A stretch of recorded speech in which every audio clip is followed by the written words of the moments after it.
Hello, everybody. I'm Elena Barbera. Welcome back to the Based Mother Show. I was supposed to be here yesterday at noon, but I had to cancel my show at the last minute because I almost had an electrical fire in my house, and I had to put on my big girl pants like my president and deal with the emergency. But I'm back today, and we're going to just get right to it. There's a few things that I want to get into right away. Here goes.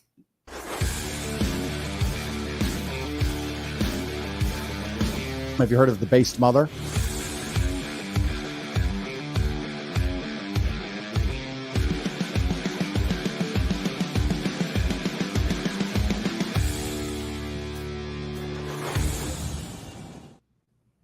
So I think I was muted a minute ago, so I'm just going to repeat what I said because I got a lot of tech problems over here. So I was supposed to have my show yesterday, but I almost had an electrical fire, averted it. But had to end up putting on my big girl pants like my president and going out and handling stuff. So I'm back today, a day late. Try to make it up to you. Let's talk about the president. The United States does not have a president right now. We simply don't. What we have is an 81 or 82-year-old man with the mind of a 4-year-old who thinks he's president and is pretending to be president, putting on the costume every day while other people actually run the show. We're being treated, we're being gaslit day in and day out, saying that this guy is running the country. And, I don't know why he would want to be running the country or taking credit for running the country, because everything is in the gutter, the entire thing. But even at the White House, they treat this man like he's a child. We're talking about today when they said that soon he's going to be holding a big boy press conference. Do you remember how Jill talked to him after the last debate? This was right after the debate. She got on stage and said this to him. Jill Biden, the first lady, who is the elder abuser in chief, as far as I'm concerned. Joe, you did such a great job. You answered every question. You knew all the facts. Is he 4 years old? Is he 4 years old, or is he the president of the United States? I can't take it anymore. Now, apparently, a few days ago, this Mr. Sink, a reporter from Bloomberg, was kind of snarky with the press secretary and asked when they were going to get a press conference with just the president, because he doesn't do that because he's not mentally there. He can't do it. So he said to him, are we going to get a big boy press conference with the president? And now the White House is taking that and saying that, yes, they're going to have big boy press conferences because they think they're being cute and they're deflecting, and they're saying, showing that they have a sense of humor by taking it on. No, just look at this. It's so embarrassing. Joe, you did such a great job. You answered every question. You knew all the facts. I hit the wrong button, but that was worth seeing again. Here we go. The president will hold a press conference, I guess a big boy press conference is what we're calling it, and take some questions from y'all. This week, President Biden will speak to national labor leaders of AFL-CIO, host the NATO summit to show the unprecedented strength of our alliance, hold a press conference, a big boy press conference, according to Justin Sink from Bloomberg. I don't know about you, but I am just mortified. I find it so embarrassing that the White House is referring to the president as a big boy. We are at war. We are on the verge of World War III. People are dying day in and day out thanks to decisions that Joe Biden has made. Americans are being murdered and raped and robbed by illegal aliens because he just left the front door open without guarding it. People can't afford food. People can't afford gas. Electricity is up 30%. But no, we're going to joke around and say, the president, big boy pants. Okay. And they're defending him. So right after the debate, as you all know, it was, this is a disaster. And then all of a sudden they all got their orders and I'm all fired up today. Can you tell? They all got their orders and they were all told, no, defend him. He's staying in. We still don't know where this is going to land. It changes like the weather. But look at this. Look at Maxine Waters saying she's all behind Joe Biden. I hate this woman. She's the devil. I am going to work as hard as I can for him. I'm going to go to several states. I believe that he deserves our support. That's all I can speak about is me. But do you think he can actually win? Biden is going to win. They're professional liars. Look at Pelosi. This is what she said. He has said he has made the decision. He has said firmly this week he is going to run. Do you want him to run? I want him to do whatever he decides to do. And that's the way it is. Whatever he decides, we go with. All right, so they took two different approaches. Maxine was like, yeah, all in behind Biden. And, Pelosi was a little bit more self-protective. I'm just going to support whatever he wants. So that way later she can say, well, I didn't want that. He wanted that. But why are they really supporting him? What do they really think? Is he actually going to stay in is one question. Another question is the fix already in? And they're just so confident of the fact that the election's going to be rigged that they can just say these things and feel good about it? Have they all been promised something, a position, money, more power? Have they all been threatened with something from their past, holding it over their head, blackmailed? What is it? Do they know that if they get him in, that they're just going to replace him with somebody else anyway, or put a pillow over his face and end it right then and there? What is their reasoning? I would love to know that. My mind isn't sick enough and warped enough to operate the way they do. But we do know, I can tell because I have instincts and eyes and ears and logical ability. I can tell that they're lying in their support for him. They're all full of it. I like the truth. And I always try to find the truth. When I see something online that looks really, a little bit, anything, no matter how it looks, I always try to look up something and see if I can verify it before I share it with you.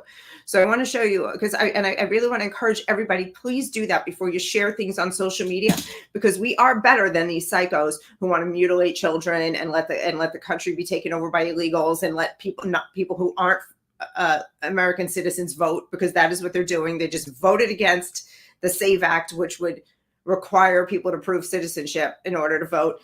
They are psychos. They want to destroy America. Let's be better than them. This is something that came up on Twitter last week. A tweet from Ed Krasenstein was shared. I want to clarify my previous tweet. Even if Joe Biden had molested Ashley, I would still vote for him. In fact, I believe he probably did molest her, and I don't care. Okay, so Brian and Ed Krasenstein are these lib psycho brothers with huge followings on Twitter and elsewhere, and they just spew liberal talking points, and all the libs just bow down to them. It's just so gross. But this is not a real tweet. This is fake. This got shared all over the place from this fake account. And people were like, oh my God, libs are so sick. Why would they do that? We have to be better than that. The second I saw that, I was like, red flag, red flag. This can't be real. And I was right. It was a fake. So let's make sure that when we're sharing things that we're better than these people, that we're sharing actual facts, that we're doing a little bit of homework. It took me less than 10 seconds to find out that was fake. I fall for things sometimes too. And I hate when I do that. And I really don't want any of us to be made foolish like that. Let's see. We're going to move right on to, let's see, next. I don't have a lot today because, again, I was super busy yesterday. I'm going to take one quick 10-second break, and I will be right back. Born in the coastal plains of South Texas, Smoking Gun Coffee is founded by combat veterans that know exactly what a cup of coffee needs to taste like. Run by father and son, each coffee bean is perfected, roasted at 500 degrees, and cooled with a Gulf Coast breeze. Smoking Gun Coffee hand makes and bags each ounce of coffee for maximum customer satisfaction. With every purchase, 10% goes back to organizations that help veterans and local communities. That's Texas made, one bag at a time. To find out more, go to www.smokingguncoffee.com. Guys, go to smokingguncoffee.com and go use code MOTHER, MOTHER, that's me, and you'll get a discount. I would love to have you there. All right, there's one. I got in the waiting room. I've got Eddie Smith from the Patriots Prayer Network here. But before we get to him, I want to show you a couple things. First thing I want to show you is the head of the National Educators Association. This is a woman named Becky Pringle, who is in charge of teaching teachers and how to teach your children, or running, teachers' lives. And she's kind of a psychopath. on the website, she has this quote, which is bad enough. It reads, "We must stand in solidarity and fight like our children's lives depend on it, because they do. We must proudly stand in our power and demand that our students get what they need when they need it." You think maybe she would actually give a crap about whether or not kids could read or, understand math, science, history, anything like that. No, it's not a priority. This is her. This is her speaking at the convention. Reminds me of somebody from the past. Fight for freedom because you know who you are. That's right. Yes. You know who you are. You are the NEA. Our mission is clear. We will advocate for the rights of education professionals, and we will change this world for our students with that inner fire burning. We will never bend. We will never be broken because we are the NEA, and we will always, always do what we must to be worthy of our students. Thank you, NEA, for all you do every day for our babies and for our colleagues and for your states and for this country. Onward, NEA! Onward!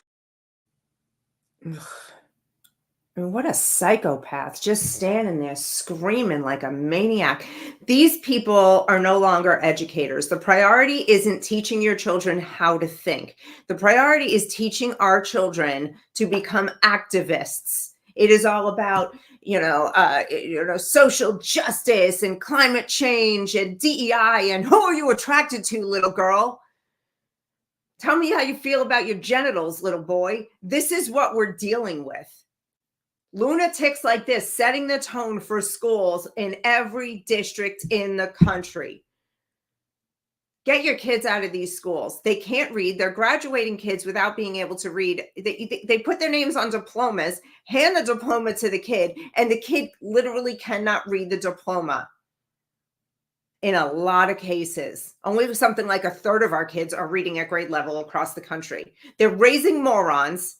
And they're raising emotional creatures who are just fed little bits of social justice information. It is infuriating. It is disgusting. If you don't pull your kids out of there, at least if you don't have kids, don't think this isn't your problem. Well, I'm glad I don't have kids. I'm glad my kids are grown. I hear this all the time. Oh, my favorite is, I'm glad I'm going to be dead soon. Yeah. What about the rest of us? What about your country? If you love your country, you care about your whole country, and you will do something about this and spread the word about what is going on in our schools, which is sexual indoctrination and activism, certainly not education. Homeschool kids far, far outperform public school kids on standardized testing. They outperform them on getting college scholarships and college acceptances. Why? Because they're actually being taught, and they're not weird. I'm sorry, the kids in the public schools, yeah, that's who's become the weirdos these days. That's just the truth. Hate to break it to you. Your kid's in public school, you got a great chance that he's going to come out a weirdo. All right, one more thing before I bring up Eddie. Joy Reid, the talking head, who makes a lot more money than I do as a talking head. She has I don't know how people still follow her, because she's an angry, racist nightmare. And I'm going to show this clip, and then I'm going to bring Eddie on because I really can't wait to hear what he has to say about this. Here we go. All that matters in this election, and I genuinely mean this, all that matters in this election, the only thing that matters in this election, is keeping Donald Trump and Project 2025 out of power. Keeping that insane ideology of white Christian nationalism and white supremacy and white male Christian dominance out of power. That's all that matters. All right, here comes Eddie Smith. Eddie, what's up? What's going on, guys? Can you hear me okay? Yeah, perfect. What's up, my fellow white Christian nationalist? How are you today? Right. I'm up here in the hills training, just like Maxine Waters said. I don't know who snitched on us.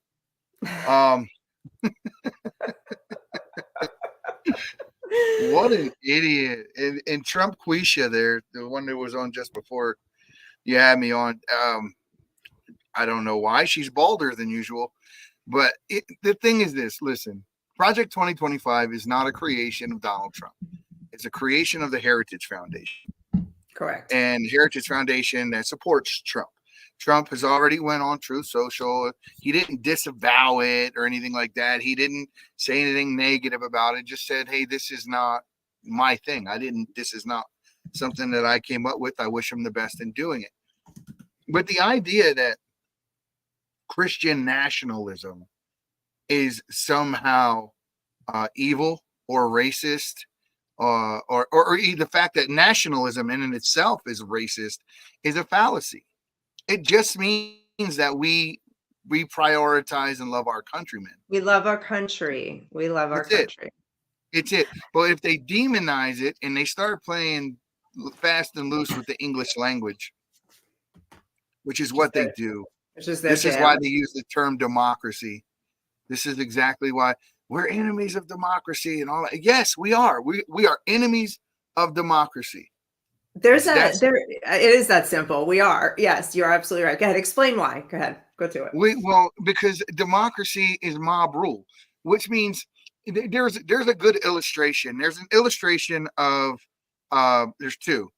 One is an illustration of the wolves at the pole, and there's a sheep at the pole, and they're just leaning over the sheep in the cartoon, and sheep's voting whichever way the wolves are scaring them into voting.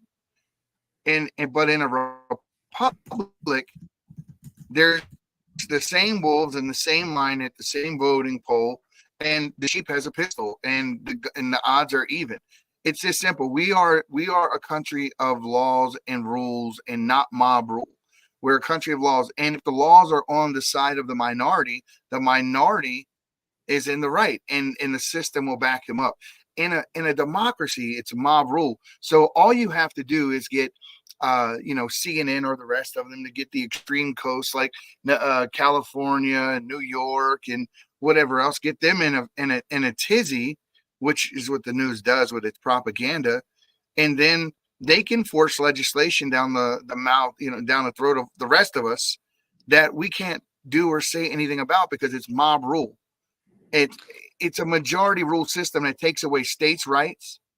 Yeah, it would absolutely abolish states' rights. You get a small state like New Hampshire or Maine or whatever, they would never get any funding. They would never have a say on what happens in the United States. Right. The highly populated states would run the show. That would be it. Exactly. Yeah. And then we would end up with a kingdom. What you would end up with is not a president, because the states' rights wouldn't exist. You would have a ruler. And that's what they're trying to do. This is why the Democrats started pushing for Puerto Rico to become a state, to try to make DC into a state. And the rest, DC should never be a state. DC is a federal territory. If DC ever became a state, it should go right back to Maryland, who ceded the territory for DC to begin with. It was Maryland. Just slap it back in with Maryland's. There's her comment that I showed was only a small snippet of a 3-minute atrocious, America hating, white hating, male hating speech. And even that small snippet was so rich with things to discuss, like this here, the democracy part of it, the nationalism part of it, you already covered, the Christian part of it. And I kind of want to, I kind of want to tell, the Project 2025 comments. It just goes on and on. They keep saying Project 2025 like it's a swear word. I challenge anyone to actually read it. Go take a look at it and read it. And you notice in all of the things that they're talking about, when they talk about Project 2025, they never bring up any of the things that are actually written in Project 2025. Let's talk about what the real fight is over. They do this with everything. This is the real fight, though. The real fight is against God, plain and simple. Thank you, because that's what I'm trying to get at. The Christianity part of her argument is anybody who hates Christianity hates Christ. And the person who hates Christ the most, the creature who hates Christ the most, is the devil. And this woman, I'm not saying she's the devil, but I'm saying she is taken by the devil, because for her to come out every single day and speak against Jesus, speak against Christian values is atrocious. I believe I have a clip in here from Taraji P. Henson. Remember her? She used to play in the show with Jim Caviezel and the rest. I think it's in here. I put it in last night. Give me a second, because if not, I'll grab it. I have it right here. And she's saying something about the homeless people and Project 2025 being made illegal. Take a listen. Not checkers. It's about making decisions that will affect us as human beings, our careers, our next generations to come. Did you know that it is now a crime to be homeless? Pay attention. It's not a secret. Look it up. They are attacking our most vulnerable citizens. The Project 2025 plan is not a game. Look it up. Okay, so wasn't it always a crime to be homeless? Wasn't it always a crime to my state was the first one to enact this law that they're talking about. And what the law states is that if they put these signs all over the place and tells you how many beds are still available at all the local shelters, right? So if you are homeless and you are, in front of the business, whatever, ABC business or whatever, and you're just camped out on the sidewalk, and someone says, man, I want this homeless guy moved. I don't want him in front of my business, right? And I think that that's understandable. When the police show up and they tell this guy, hey, there's a bed open over at XYZ shelter. And if he refuses that bed, then they take him to jail for loitering. Now, if there's no bed available, there's nothing the police can do. It's not illegal to be homeless. But if this homeless individual that makes sense, refuses the shelter in place of staying in front of said business, then it becomes loitering, because then it becomes a choice. All right, so this is just one small example of where they take things, they twist them, they lie about them, they misinform the public, and it always takes me back to education and how our schools have failed. That people don't do what I just talked about, is just take 10 seconds to look into something yourself, maybe a minute. Please read it. Please read. If you don't read it, go to Chat GPT and ask Chat GPT to kick you out an executive summary of it. If you're not one of the people that like to read a million pages of legal language and whatnot, just go get it. There's nothing bad in there, folks. And there's nothing bad about being a Christian nationalist. I am a proud Christian nationalist. Me too. I'm a proud Christian nationalist. And all this talk about the fighting against the 10 commandments in the school, if you go down each of the commandments, you can almost line them up one by one with a liberal agenda. Like, do not lie. All they do is lie, but also they lie about being a boy or being a girl. So if you were teaching a child, if they saw that every day and it said, don't lie, and the kid might actually look at the kid sitting next to them and go, why is Bobby calling himself Susie? Because he's not, he's Bobby. Do not kill. It would have never happened in our school. Here's the thing. Well, we were a different generation. If bullies are necessary, I said it. I said it. They hold me accountable, whatever. Bullies were those kids in your schools. Now, keep in mind, I believe a bully can go too far as well. But bullies were necessary because they held a standard. I don't think bullies, but some bullying or, being right. Well, that's what I mean. That's what I mean. Yeah, we got to be careful. Kids, the kids that were, like, if we showed up to school and we didn't meet the social standard for dress, for whatever it was that we were talking about, whatever it was, we would get ragged for it. That's not even bullying. You see, that's just the thing. That's not even That's what they call bullying. That's what they call bullying. That's just what we call telling each other the truth. Hey, Joey, you smell. Go take a shower. Right? What happened the next day? He came into school the next day clean because he was embarrassed. Am I wrong? Mm-hmm. What is wrong? That's not bullying. That's just telling each other the truth. Now we're all allowed to act like lunatics and go, I'm going to go sit in my kitty litter box in the back of the classroom because I feel like a cat this week. And you're not allowed, another kid's not allowed to say, you're fucking fruitcake. Get out of the litter box. Right. Well, and the other one is fat shaming. They call listen, obesity is a problem. It causes health issues. It causes early death, right? Morbid obesity in the United States is an epidemic. Yes. And it's something that needs to be looked at as a health problem. I think our healthcare system should do more about it. I think that these recent diet drugs like Ozempic, Mounjaro, all the rest of them, the way those diet drugs, well, they weren't diet drugs, they're for diabetes. The way they came out is unless these individuals have diabetes, they can't take it. So people are going through a million changes to get these diet drugs because the healthcare system doesn't want to treat obesity is the real reason why, because they make more money from the other drugs that obesity causes rather than treat the problem. That's why they won't give them to you unless Absolutely. you're diabetic. And they're also in bed with the food producers who are making all this garbage, genetically modified, pesticide loaded, processed food that is keeping us unhealthy and fat. And so they're making money on both sides. First, they feed us food that makes us sick, and then they make money on us, get it being unhealthy. You're absolutely right. Coming and going. And then if you say anything to someone about them being fat or needing to lose weight, which is common sense, you're fat shaming, right? Right. We need to bring shame back. How about slut shaming? Let's bring slut shaming back. Well, look at Lizzo, right? I think that what she does is atrocious. I think it's gross. I think that the fact that they push listen, Megan Thee Stallion is one of the biggest spokespersons for whatever new thing is coming on the TV these days. And she is, just like you said, slut shaming. And then you have Lizzo over here pushing it's okay to be fat. And it's not.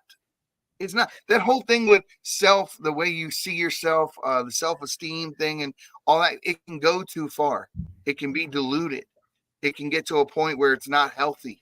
That's exactly what happened. Yep. Yep. It's all self-idolatrous, indulging your whims and with zero consequences. Correct. I wish I had the clip handy. I'm sorry, I don't. The video Katy Perry put out yesterday. This woman is a mother. She's almost 40 years old, and she is acting like the filthiest skank on the block in her new music video. I'm embarrassed for her. I'm embarrassed for her kids. I'm embarrassed for her husband. How does he look at that and go, oh, that's my gal? Give me a break. It's mortifying.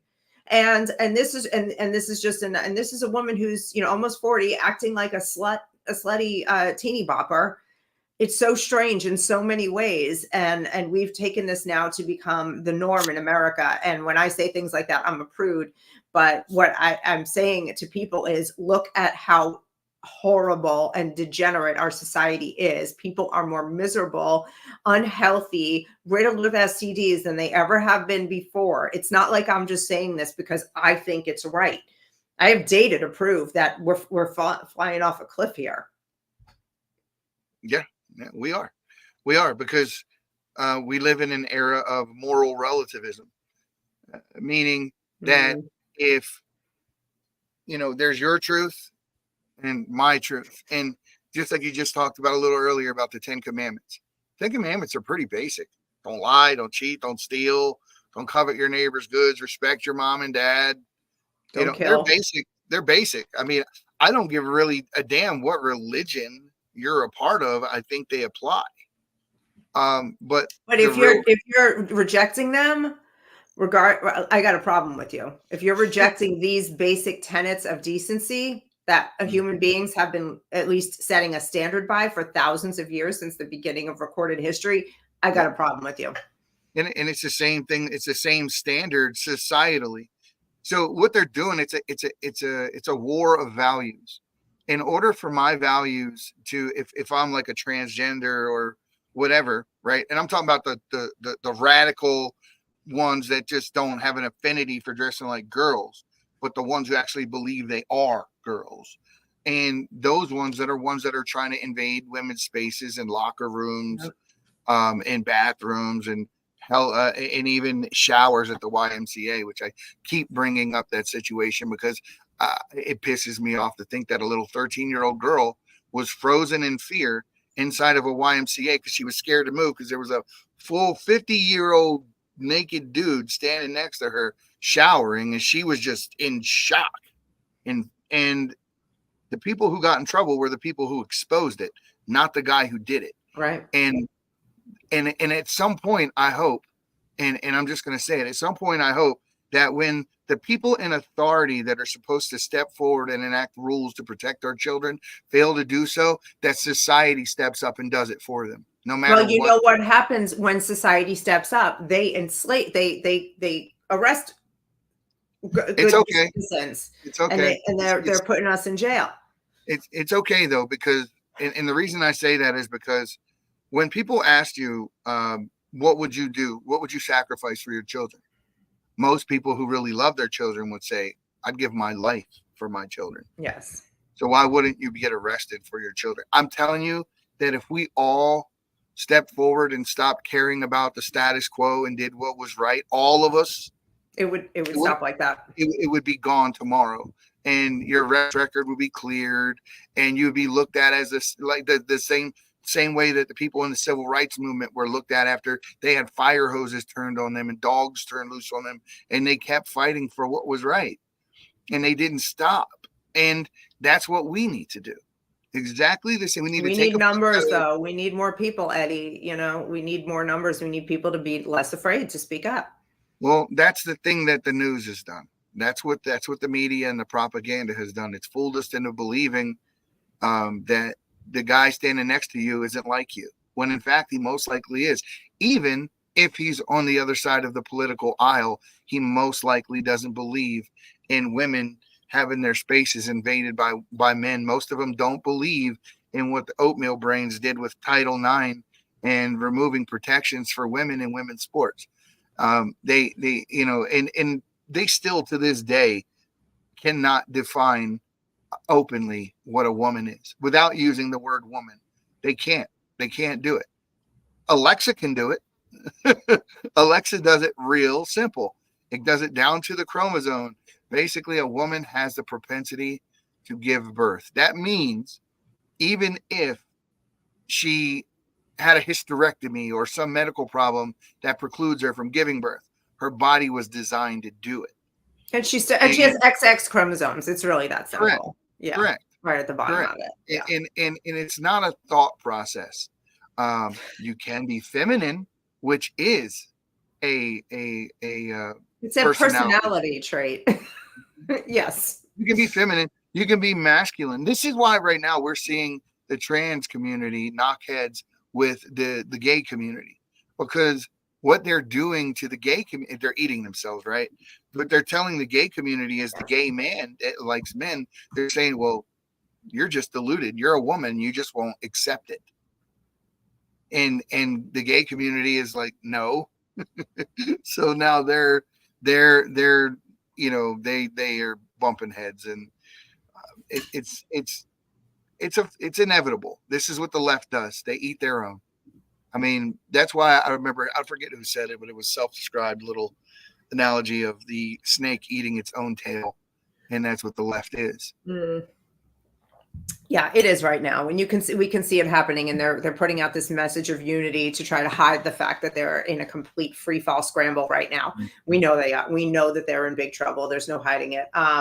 From people like us who are paying attention. I mean, if you're just one of the majority, unfortunately, of Americans who are just watching, maybe seeing the headlines pass by you throughout your day while you're worried about your eyelashes and your Instagram likes, then those are the people who, you know, are buying it. But anybody with half a brain knows better. Do you think that Biden is going to take Trump up on his challenge to play golf against him? No. I don't think he really much has a choice, right? The way that he came back at him at the debates, it's kind of like Trump just agreed to his challenge. It wasn't Trump's challenge. It was Biden's challenge.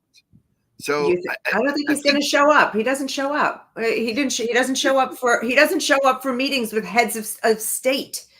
When he stood, who did he stand up? Germany last year. Like he doesn't show up for anything. And you know, all right, it is during his awake hours playing golf. So maybe there's a shot, but I don't believe that we're ever going to see the two of them play golf together. Here's the thing, though. Trump enters golf tournaments where actual pro golfers are involved in these tournaments, and Trump wins. Yeah. It's kind of stupid. Like, I wouldn't play golf against Trump and win. I'd play golf against him just to say I did it, but I wouldn't have any delusions of grandeur as far as winning.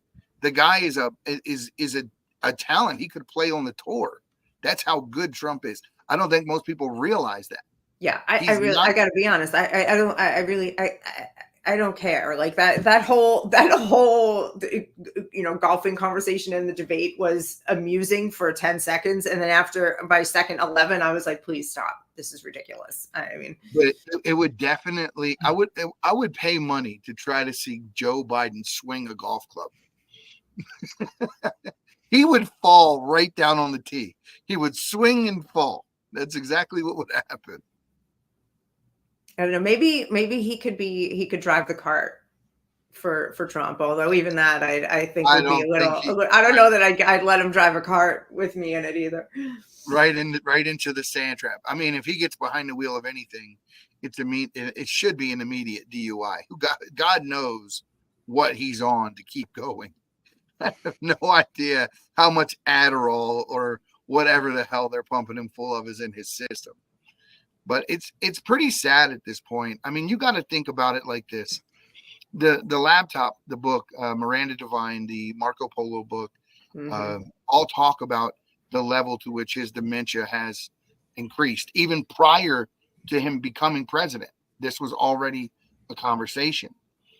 So if this was your dad, if you're Hunter, if you're the Ashley Biden, if you're Jill Biden, if you're anyone, James Biden, if you're anyone in that circle, and you're looking at this man, is your family, you should, regardless of how we feel about him, you should care. And you're marching him out in front of cameras. He can't talk. He can't walk. He can't walk a flight of stairs. He can't finish a sentence. He's falling asleep at summits. He's shaking hands with people who aren't there. He's mumbling and bumbling through every news conference, through everything that he does. And you still want to put him out there as president to eat off him so you can be at state dinners or whatever else. It's not even just eating off of him. It's that he's their shield from legal, repercussions. That's true as well. That's true as well. Here's the signal for me. I don't think if we see this is the event horizon for us that we'll know whether or not Biden stays in the race or not. If Biden does not stay in the race, what will happen is you will see that Hunter gets pardoned. The moment Hunter gets pardoned, that is our signal that Joe's exiting stage left. Yeah. Yeah, that's interesting. So the other day I watched the interview with George Stephanopoulos and Joe Biden. And I have to say, I was kind of impressed with George Stephanopoulos. He didn't, when he asked Biden a question and Biden averted it, he pressed him and pressed him and pressed him about his cognitive abilities. You can see that George was completely flabbergasted himself that I don't think even George expected Biden to do as badly as he did. But during that interview, and I was watching it with my mother, and she pointed it out, the whole time Biden was holding this pen. Why was he holding a pen? And she's not really like a conspiracy theorist type of a lady. And she was like, "What is that? What's with the pen all of a sudden? Is there some kind of a signal in that pen, or like why won't he put that down?" And I haven't come up with an answer yet, but did you see the video? Did you notice that? I didn't see it. I did see George Stephanopoulos' statement and interview afterwards where George said, "There's no way this man should serve another 4 years. He can't do it." Yeah, he's interviewed just about every president over the last 20 or so years, right? I mean, at least he's interviewed. I know he's interviewed Obama and I believe Clinton also. He's a left-wing mouthpiece. So oh, he is, but he's still a somewhat respected journalist. He's not like Joy Reid left, where like you can't trust anything that comes out of his mouth. He's left-wing. Correct. Now he does buy into some of the 25 crap and what he does toe the party line. But the thing is that so because he does that, it makes what he says even more impactful. When he says Joe Biden can't do another 4 years, you should listen, because this is a guy who's die hard left, and he's saying this. Right, and that's what I'm saying. Like he's got enough decency. Yeah. The women on The View said it, and everyone knows how brain dead they are. It's just ridiculous that we think that a man who can't talk, walk a flight of steps or anything should be negotiating, just like what Trump said. You know, can you imagine if he's arguing with Xi Jinping or Putin on the phone? Like what that goes like? No, they don't have a single better candidate, though. Not one. There is not one person in the Democratic Party who could potentially be a good president. Not one that they could sell. They don't really care too much, I think, about governing properly, because that's not their goal. Their goal is to tear the United States down and rebuild this left wing. But they don't have one that they can convince us of, even that could get another puppet in the White House so they can tear it down. There is no candidate that the American people would go, all right, this is a better choice. Not one. I've gone through the entire list. Every Democratic governor is an disaster. Their states are in their highest taxes, highest rates of people running for the hills, highest crime rates, highest deficits. Unbelievable. Everybody was talking Hillary Clinton or Michelle Obama or Gavin Newsom, and that's who I really think it is. I mean, they are going to replace him, and I think the person they're going to replace him with is Gavin. And the reason why is because all the signals are there. Gavin helped him prepare for the debates. He was right there with him. Gavin is in the news every day talking about him and talking to him. Then you have Kamala, who is saying she wants to be the governor of California. And you and I have talked about this before. Go ahead, keep going. But it's all of the signals are there for their eventual slide. Now, whether or not he's going to be their choice or not, I don't know, but it does look that way. And here's why I disagree. All that you just said is completely erased by the fact that California has the worst brand in America as a state. It is, the economy, and 49 other states are looking over there going, what did you do to the most beautiful state in America? Because it was arguably our best. And he has destroyed it, and that cannot be overcome. And they can line up as many ducks in a row as they want. There's no way, and they know that. They know that. So I just don't think he's. And I may eat these words, but I do not think he's in the running. Even despite all the things if you're using that logic, absolutely, he'd be a bad choice. But I don't think that the Democrats choose people based on what America does, because they do this all the time. They just do the Jedi mind trick on people all the time. And people have a very short political memory. And the people on the left, all you have to do with the people on the left is get a candidate in there and then make it appear they're good. They don't actually have to be good. Obama was terrible. I wrote an op-ed about Obama before he even first got elected, about Franklin Marshall Davis, about his time, about the fact that he was adopted by Lolo Santoro, and he went to the Trinity Community Church, Christian Church. You're talking about a different time and place. But people were not awake like they were now. It doesn't matter what race or what time in history. This is what they do. No, but you're talking about there was a different time, a different mindset altogether in America during the Obama race, and people still trusted the media. They still were optimistic. They still actually believed that he was going to be a good guy. Everybody, like, people that is a much smaller percentage of the population now that is just believing everything that they see before their eyes. And also, we weren't in economic ruin. We didn't have immigrants pouring over the border. Like, those smoke and mirrors are not going to be. They're going to affect some people, the people that are just brainless. But they're not going to affect as many people as they did in the past. It's not the same. I think they're planning for that, though, with the immigration. We had 350,000 people just as of yesterday registered to vote in Georgia, and they were all illegals, all legal. Listen, there's going to be a riot. There's going to be massive uprising in these elections if these people are allowed to vote. What do you think? Yeah, I think that no matter what occurs, even if Trump wins, there's going to be riots because the left is going to turn loose the Antifas and all that stuff the way they did already before. And if Trump loses, I could get in trouble for saying this, but if Trump loses, let's just not say it. Let's just let's just air quotes. We know. Yeah, there's really no options left. I think one of the big, it's so hard to say, like, because I feel like I say this about everything. Like, everything is a major issue right now. We have major problems. But one of the most major problems that most people aren't aware of is that they are registering illegals to vote. And it is illegal. And we need we need paper ballots, and we need, to check IDs. Here in Florida, I have to show my ID to vote. In Massachusetts, anybody can walk up and say they're Elena Barbera and vote. Anybody. Yeah, they're actually campaigning right now. They are campaigning down in Mexico.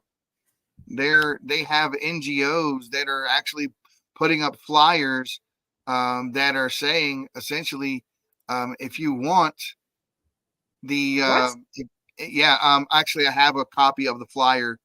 Give me 2 seconds and I'll put it up for you. This is the actual flyer that they're using to campaign for Biden, and they're using to campaign for